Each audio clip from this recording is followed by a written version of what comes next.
Апостолови воденици от старопланински легенди на Йордан Йовков. Записано за LibriVox.org. Записът е обществено достояние.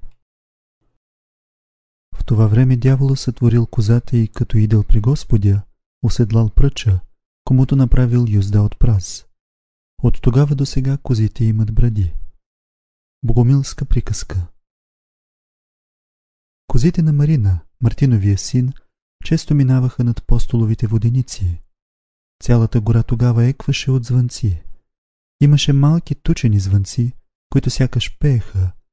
Имаше и големи, железни хлопки, които изрядко и тежко биеха като камбани. Понякога всички тия звънци тъй високо и объркано зазвучаваха, че можеше да се помисли, че стадото, подплашено от вълк или мечка стръвница, наваля надолу и ей сега ще се изсипе връз самите воденици. Но това не ставаше. Козите отминаваха, без да ги види някой, звънците малко по малко замлъкваха и само някоя хлопка още се чуваше да трака надалеч по урвите, гдето дребният габър свършваше и започваха високи буки. Тъй биваше винаги. Но една сутрин, когато слънцето току-що беше изгряло и росата още светеше по тревата и по листите на орехите, пред долната воденица се спря един голям черен пръч. Звънците се чуваха наблизо и не беше мъчно да се разбере, че той пръч се е отлъчил от Мариновото стадо. Селените, които изнасяха и внасяха чували на горната воденица, го видяха, че стои на едно място, сякаш се бои да прекрачи черната сянка, която орехът хвърляше на кръст връз поляната. След малко там видяха Женда. Тя стоеше до пръча, даваше му хляб на ръката си и се смееше. По-късно излезе и Върбан. Като видя мъжа си, Женда се посмути, остави пръча и от слънцето премина в сянката на ореха. Върбан не я забеляза, не видя и пръча. Първата негова работа беше да погледне към горната воденица и като видя, че там стояха разпрегнати коля, а при него нямаше никой, завистта заяде сърцето му като змия. Лицето му потъмня още повече и той се повърна към воденицата. Тогава видя пръча, чу звънците в гората и разбра, че оттам минават козите на Марина, Мартиновия син. Намразил беше Върбан всички хора. Пръчът не му правеше никаква пакост, но гневът му избухна против него, грабна камък и го подгони. Пръчът направи малък кръг, размаха роги, като че заплашваше някого и се спря. Върбан не го погледна вече и влезе във воденицата. Налегнаха го пак грижите му. Като че всички се наговорили да отиват все при онзи дъртак, помисли си той. Знаел бил да кове хубаво камъка и ситно брашно правил. Ако е да се кове камъка, и аз знам да го кува. Гневът му се разпалваше от само себе си. Влезе в стаята и затърси чука си по полиците. А вън Женда пак беше помамила пръча и пак му даваше хляб на ръката си. Смееше се. Драго й беше и за да я видят и други, обръщаше се и поглеждаше към горната воденица. И не пръчът се боеше от нея, а тя от него. Подаваше му хляб с едната си ръка, цяла се дърпаше назад, извита на дъга, готова всяка минута да избяга. Кой знае, може би Женда и никак да не се страхуваше, но тъй и се щеше да се покаже. Сукманът се изопваше върху коравата и снага. Едната й коса току падаше отпред и тя нетърпеливо я отмяташе назад. Имаше големи коси. Когато и двете й плитки бяха отзад, увисваха до под коленете й, като два черни смока. Върбан беше намерил чука си и замислено го оглеждаше отгоре и отдолу, като беше се спрял сред воденицата. После остави чука и се залови да снема камъка, за да го кове. Кречеталото на горната воденица крещеше като лудо и го караше да бърза. Женда влезе, взе бакърите и излезе, но Върбан не я и погледна. Той преграбчи камъка с две ръце, като го подпираше на пояса си и го заснема. Тежък беше камъкът и трябваха силите на 2-3 души. Върбан запъшка, жилите на шията му се издуха. Изведнъж нещо се обори зад него. Той се обърна. На съндъка с житото стоеше пръчът. Голям и черен. Гледа го с продълговатите си жълти очи, дъвче, брадата му се люлее. Върбан му викна.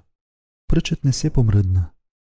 Тогава Върбан освободи едната си ръка и посегна за гребача, за да го захвърли. Изведнъж камъкът се отплесна, свлече се надолу. Върбан нито можа да го възпре, нито можа да отбегне, и камъкът с всичката си тежест се струполи отгоре му. Не извика, не изохка. Лежеше на земята изопнат като мъртвец, камъкът притискаше краката му. Като на сън чу, че звъннаха бакъри, тръшнаха се на земята и се разляха. После се чу, че женда вика. Минаха се сякаш цели часове. Какво има булка? Какво стана? Загълчаха мъжки гласове. Усети, че го вдигнаха на ръце и го понесоха, като че го залюляха на люлка. Не го болеше никъде, но от колената надолу му беше леко, сякаш краката му ги нямаше. Сета и лудо и припряно работеше горната воденица. Там беше останала само баба Ана, стопанката на дяда Ивана. Тя беше болна и не можеше да ходи, инак първа би се затичала. Времето й се стори безкрайно. Най-после мъжете излязоха от воденицата, гледаха в земята. Лицата им бяха изплашени. Баба Ана нямаше защо да ги пита. Не им каза нищо и когато дойдоха при нея. Пък и дядо Иван не бързаше. И само след като изчука лулата си в стената, разправи какво беше се случило. И той я пръч. Кой го дявол докара тука? А оная хубосница какво прави? Избухна баба Ана. Коя? Женда, коя? Нали тя даваше хляб на пръча, не видях ли? Ех, и ти все с женда се залавяш. Какво е крива женда? Имало глава да пати и той то. Знам, аз не съм сляпа. Тук рекли Върбан лош, Върбан краде от житото. Лъжат. Дип добър си е Върбан. Не може челяка да гледа как жена му се увива около всеки мъж и лош ще е. Ама не ходили на воденицата му, карал се бил с всички. Ще се кара, като има таква с жена. Дядо Иван спокойно тъпчеше с пръст чебучката си. Лицето му се промени. Веждите му се издигнаха и в очите му, напрашени с брашно, като на воденичарски плъх, светна лукаво пламъче. Слушай, какво ще ти кажа, бабо, каза той и смигна с око на селените. Сега сме едно. И у нас има един здрав и един болен, и у Върбанови. Какво да правим, а? Аз ще река да се събере болен с болен и здрав със здрав. Ти върви при Върбана, а аз ще взема женда. Селените се засмяха с глас и затупаха дяда Ивана по гърба. Баба Ана рече да каже нещо, но мъжете бяха влезли във воденицата. Сърдита, с стиснати устни, тя обърна пак очите си към долната воденица. Там нямаше никой. Само пръчът още ходеше наоколо, катреше се по плета на градината и смулеше листата на фиданките. На другия ден задрънчаха пак звънци из гората. Грееше слънце.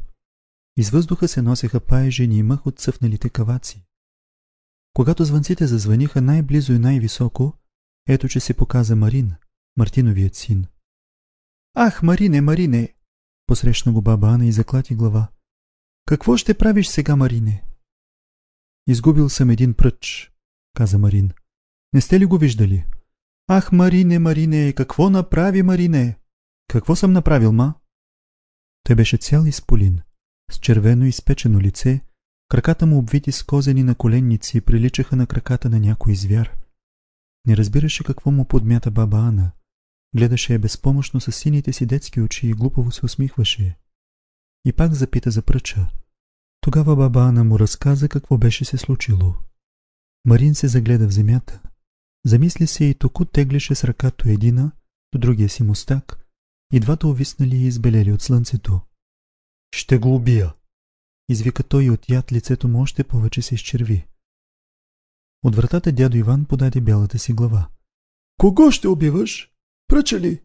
Да те убий тебе, света сирница с големия тулум. Я се остави. Добитъка си е добитък. Какво искаш от него?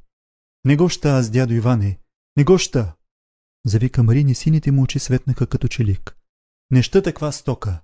Ти знаеш ли какво ми прави той мене?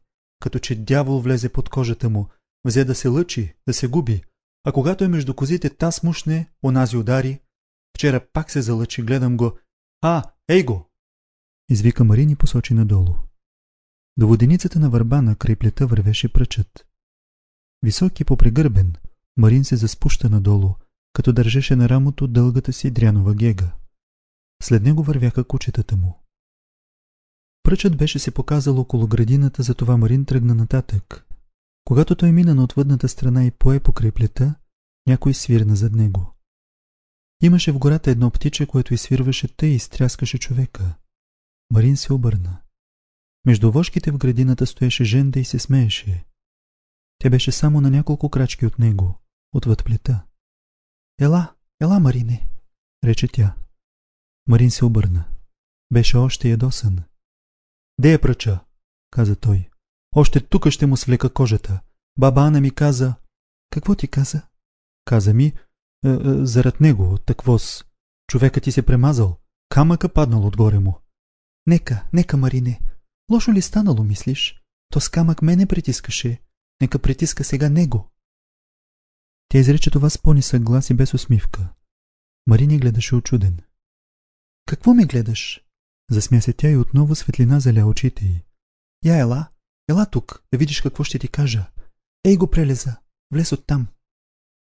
Марин послуша и дойде при нея. И други път беше я виждал, но сега му се стори съвсем друга. Нито черно, нито бяло беше лицето й, но румено, кръгло. А очите й, какви черни очи!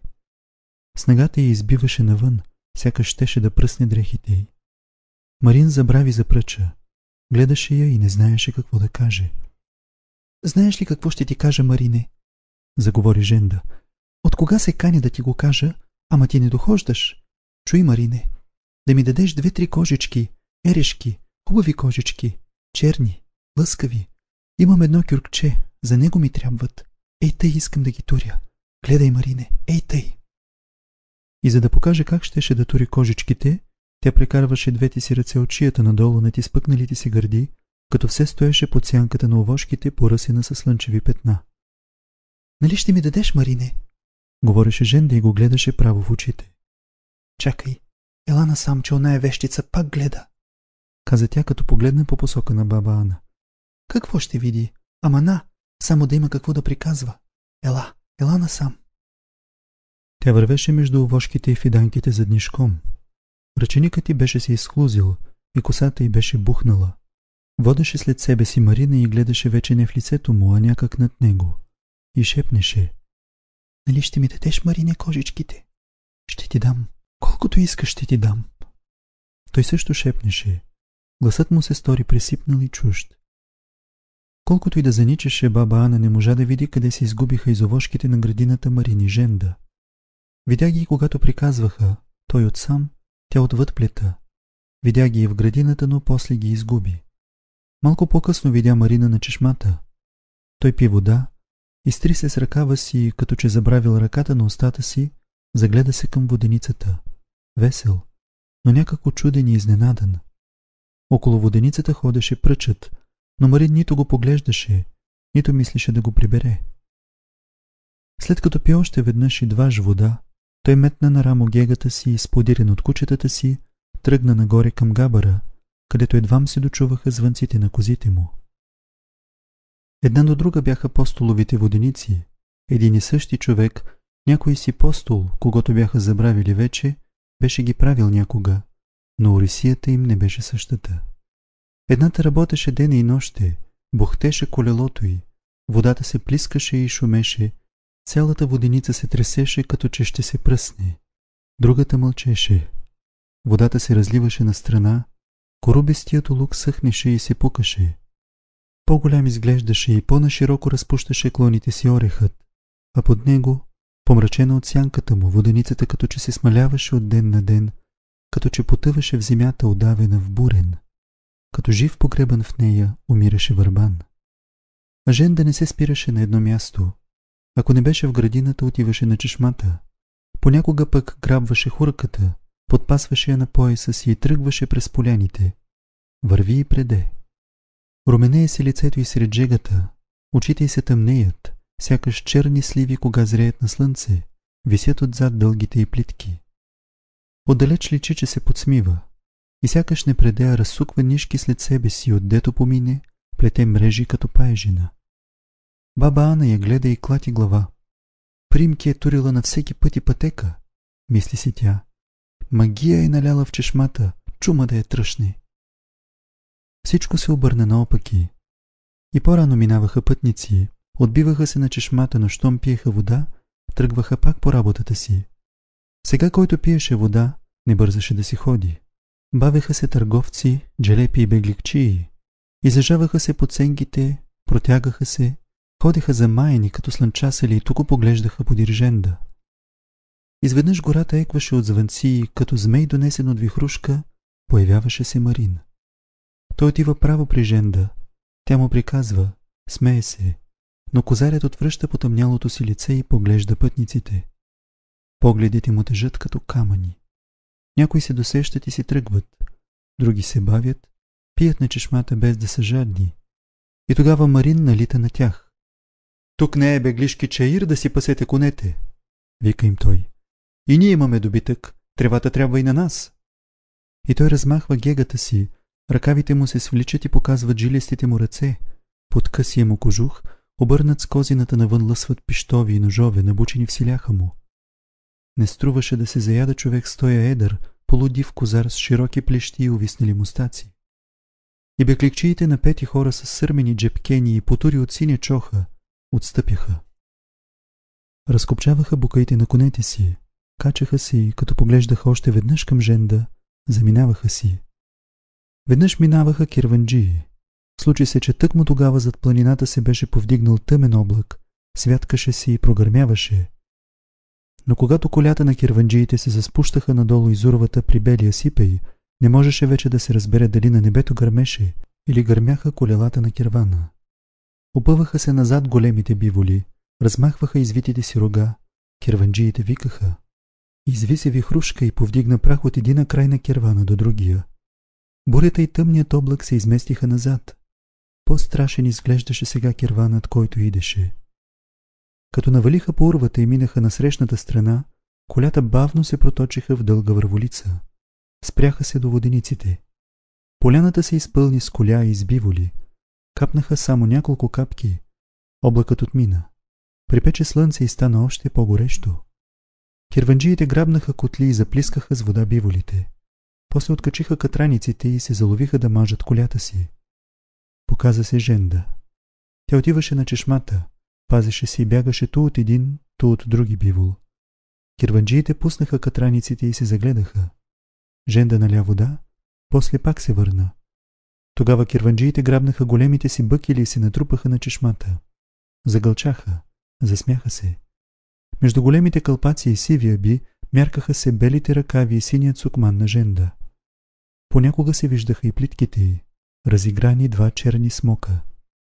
Баба Ана гледаше от воденицата и когато дядо Иван дойде към нея, каза му: „И от тия ще остане някой." „Отде знаеш?" „Има един да пие час по час на чешмата, без да му е жедно. Той ще остане, ще видиш." И наистина, когато след малко кирванът потегли, една кола, колата, която вървеше най-напред и имаше най-едри и най-силни биволи, изведнъж се наведе на една страна, колелото й изхвръкна, оста заора в земята и се счупи. Насъбраха се кирванджиите, започесваха се под кълпаците, загълчаха. После тръгнаха. Остана само счупената кола. Кирванджията извади брадва и започна да дяла. Дялаше, но твърде не бързаше и все се поподсмиваше. На другия ден той пак дялаше, а до него стоеше Женда. Баба Ана погледна към гората. Не се чуваха звънци. Марин не се виждаше. Дълго време тя гледа ту към колата, ту към габъра. Слънцето припече, стопли се и тя задряма. Затропаха чехли наблизо и тя се събуди.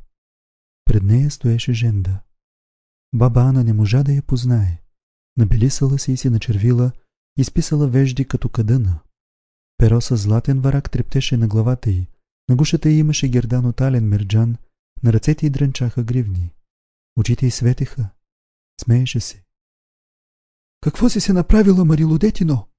Сопна й се баба Ана, но я гледаше захласната и се чудеше, че не може вече да я мрази. „Много хубост ти е дал Господ", помисли си тя. „Дано е само на добро." Женда сложи ръка на мерджановия гердан. „Бабо Ано, хубав ли е? Нали е хубав? Кирванджията ми го даде." „Ами белилото?" „И него, всичко. Ах, бабо Ано, да видиш само колко работи има. Колата му вътре като къща. Като отвори един съндък, че какво няма вътре. И огледало има, бабо Ано, всичко има. Много добър челяк. И в Цариград ходил, морето виждал.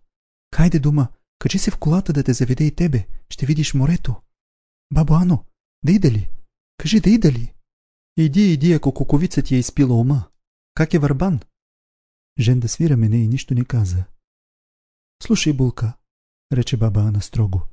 Остави хорските мъже и си гледай своя. Срамота и грехота. Какъв е то Цариград? Какво е той море? Мъжа си да гледаш, че знаеш ли се? Че какво да му правя? Не съм Господ, душа да му дам. И Женда се спусна надолу. Златният враг заблещя на перото й. Гривните й задрънчаха. Баба Ана я видя как отиде право при кирванджията.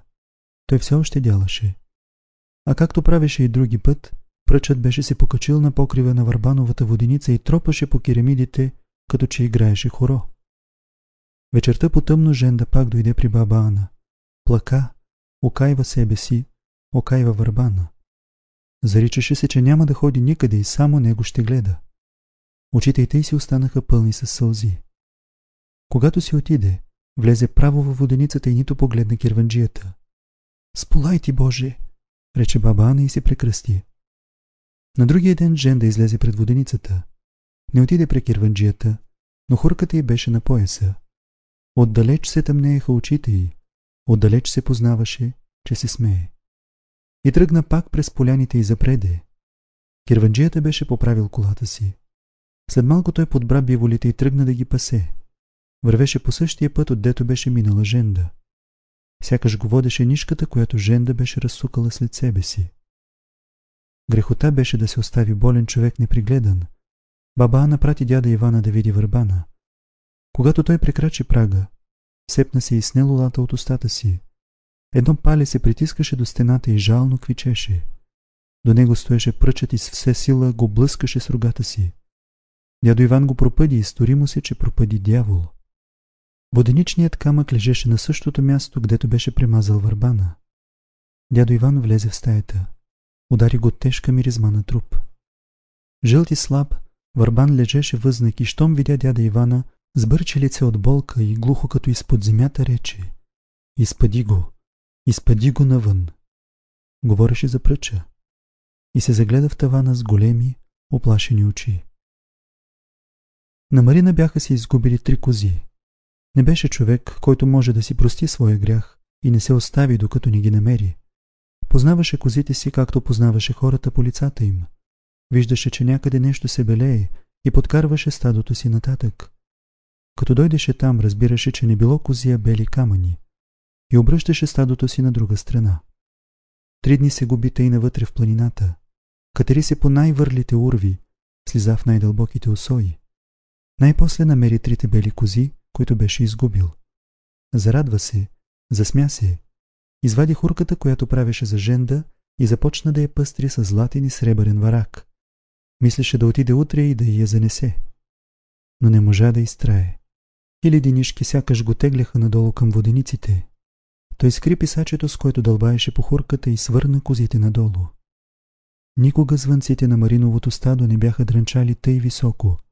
Смееха се, приказваха и викаха малките звънчета, големите хлопки гръмко биеха като великденски камбани. Баба Ана ги чу още отдалеч и разбра, че Марин иде. Когато стадото стигна до габара, звънците позатихнаха и се разляха на широко. Между водениците се показа Марин. Той видя колата и разбра, че е счупена и после поправена, но около нея нямаше никой. Не се виждаше и Женда. Марин ходи в градината, гледа във воденицата. Нямаше я. Поглеждаше често към баба Ана, но не смееше да отиде при нея. Най-после се реши и отиде. От вратата на воденицата го посрещна дядо Иван. Бре, Марина бре, човече, де си изгуби? Да не си се борил пак с мечката? С тръвницата? Пак си била явила в липов дял. Баба Ана гледаше Марина и очите й хитро святкаха. Мечката не е в липов дял, каза тя. Мечката е тука, при водениците. Не е страшна, не хапе. Има такви си едни дълги коси и черни очи. Пие на чешмата и когато е жедна, и когато не е, а очите играят ту насам, ту нататък. И баба Ана искаше да срещне очите на Марина, но той гледаше навъсен в земята. Мечка. Каква ще да е таз мечка? Рече той. Уж не знаеш. А малко ли си пил и ти вода след нея? Пил си, без да ти е било жедно. И само да си ти? А его керванджията, пи и той, и тука си остана. Изведнъж Марин се изправи, стана страшен и попита: "Де е Женда?" "Че знам ли, Марине?" Кротко заговори баба Ана. "Знам ли, сине? Видях, че излезе с хурка, подбра и кирванджията биволите си. Не знам, сине, не знам." Марин не я дочака да свърши и тръгна нагоре към стадото си. Когато се закри в габъра, погледна към водениците, погледна наоколо. Женда я нямаше. Тогава той извади хурката, която беше скрил под кожуха си, начупи я и я захвърли. Не чуваше вече звънците на стадото си, не го свърташе в гората. Няколко пъти той се връща и кръстосва около водениците. И сякаш растеше и ставаше по-голям и по-страшен. Веднъж мина близо до баба Ана. Не я погледна. Баба Ана не посмея да му се обади. На другия ден той пак дойде. Беше страшна жега. Женда пак я нямаше. Марин не се грижеше вече за стадото си, а преваляше през баири, през долове. Понякога се спираше и търсеше с очи. Камъните около него лъхаха топлина, сякаш се топяха от горещината. Слънцето печеше право над главата му и сянка не оставаше зад него. Мисли нямаше в ума му. Смътно разбираше какво беше станало с Женда, смътно разбираше какво става с него. Искаше да я улови и да я реже на късове. Спомняше си, че последния път, когато я беше виждал, тя се смееше и му думаше: Марине, какъв си грозен! Мечка! Дърта мечка!" Дохождаше му на ум за кожичките, които й беше дал. "Ще си ги взема", казваше той със стиснати зъби. Но веднага разбираше, че не е в той болката му. Искаше му се да се върне в планината, да се скрие от хората, да си живее там самичък, както по-рано. Но знаеше, че и това няма да стане. И разбираше само, че голяма, страшна беда е паднала на главата му. И той вървеше по напечената земя. След него идеха кучетата му с помътени очи и увиснали езици. Звънците се чуваха на няколко места в гората. Марин се спря, послуша, но не можа да разбере, че стадото му се беше разкъсало. Изведнъж полъхна вятър, вдигна се прах. Марин повдигна очи. Над планината се повдигаше облак. Не беше равен и тежък облак, а гъсти и черни кълба, които се навдигаха и се въртяха като пожарен дим. Духна вятър, най-напред топъл, после хладен. Притъмня и запръскаха капки. Вятърът размяташе вече цялата гора. Червени светкавици се гърчеха като змии. Трещеше. Повече по навик, отколкото с усилие на волята си, Марин забърза към стадото си, прибра го на завет, сам се подслони под едни скали. И повече нищо не видя, защото всичко потъна и се изгуби в бясната виелица на дъжда. Марин не чуваше трескавиците, не мислеше за нищо. По едно време разбра, че стана по-тъмно и по-огнено светеха светкавиците.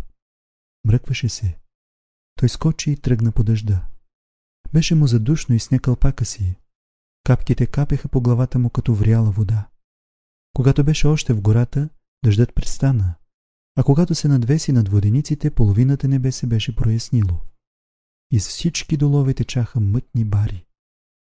Марин заслиза към водениците. Един глух и страшен вой го накара да спре. Бучеше долу реката, голяма и мътна, но каменният мост стоеше здрав и водата стигаше до него. Съвсем ниско беше слязал облакът на изток и в изчистеното небе над него се показа месецът, още червен и тъмен. Марин вървеше наспоред дола. Една покрита кола заскребуца из пътя под него.